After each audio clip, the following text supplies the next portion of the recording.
Part 1 of 5. Overview: What is gambling? For the most part, gambling is a socially acceptable behavior when done in moderation. Gambling addiction is another story. The National Gambling Impact Study Commission (NGISC) estimates that gambling addiction affects approximately 2 to 5% of Americans. Someone with a gambling addiction may feel a need to buy lottery tickets, visit casinos, play slot machines, bet on sports, or gamble online. The type or frequency of gambling may vary, but an addict will typically be unable to control their behavior. They'll continue gambling despite negative social, financial, or legal consequences. Several factors can increase your risk of compulsive gambling.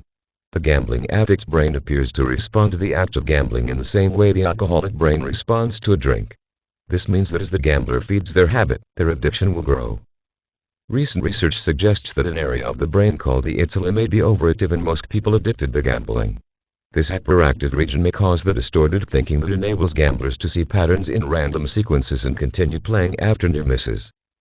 While research has shown the majority of gambling addicts to be men, this type of addiction is not uncommon among women. Part 2 of 5. Signs, symptoms and signs. While addicts of all kinds will try to hide their addiction, gambling may be more difficult to conceal. Gambling addicts must have frequent access to casinos or online gambling pools. Even if they gamble at home when no one is around, the problem will begin showing itself in other areas of the gambler's life.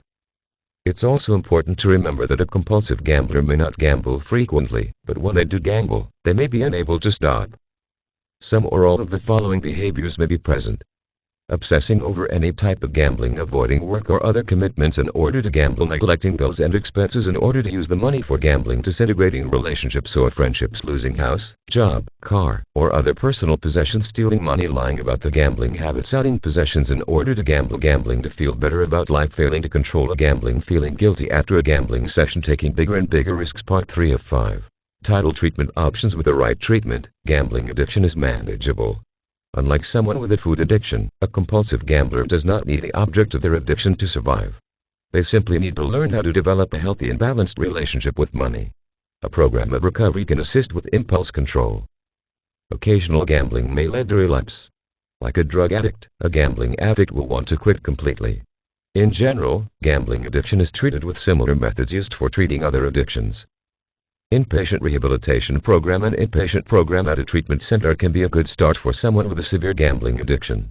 It requires the person to stay in the facility for a set amount of time, anywhere from 30 days to an entire year. This type of program may be good for someone who was unable to avoid casinos or other gambling venues without help. Outpatient rehabilitation program. An outpatient treatment program is a more common option for gambling addicts. In this setting, patients attend classes at a facility, but continue to live at home and attend daily activities, such as going to work or school. The program will likely include group sessions and one-on-one therapy.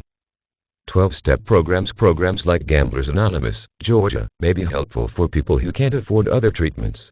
A 12-step program will also help them transition back to their day-to-day life. These 12-step programs follow the same model as Alcoholics Anonymous and can help the addict build a support network of other recovered gambling addicts. Addicts may meet 1 or more times per week for group sessions. Psychotherapy or cognitive behavioral therapy. Someone with a gambling addict may also benefit from individual therapy. Gambling addiction can often stem from deeper emotional or avoidance issues that need to be dealt with in order to change self-destructive patterns. Counseling gives the person addicted to gambling a place to open up and address these problems. Medication. In some cases, medication is necessary to help the person overcome gambling urges. A gambling addiction might be the result of a mental health condition, like bipolar disorder.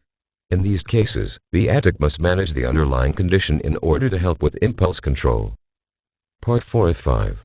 Expectations. Expectations. Like any addiction, compulsive gambling can be difficult to stop.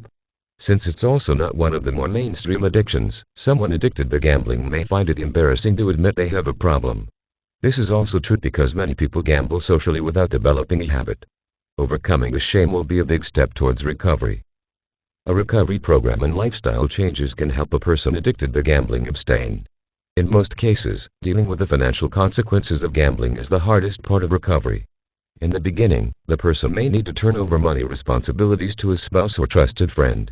Also, it is usually necessary to avoid places where triggers may occur, such as casinos or bars. Failing to treat a gambling problem could result in financial ruin.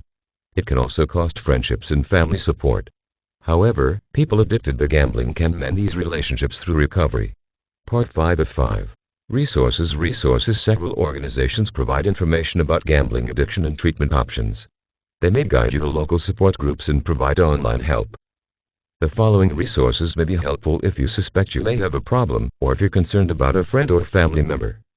Debtors Anonymous, Gamblers Anonymous, ProLegGambling.com, the National Council on Problem Gambling.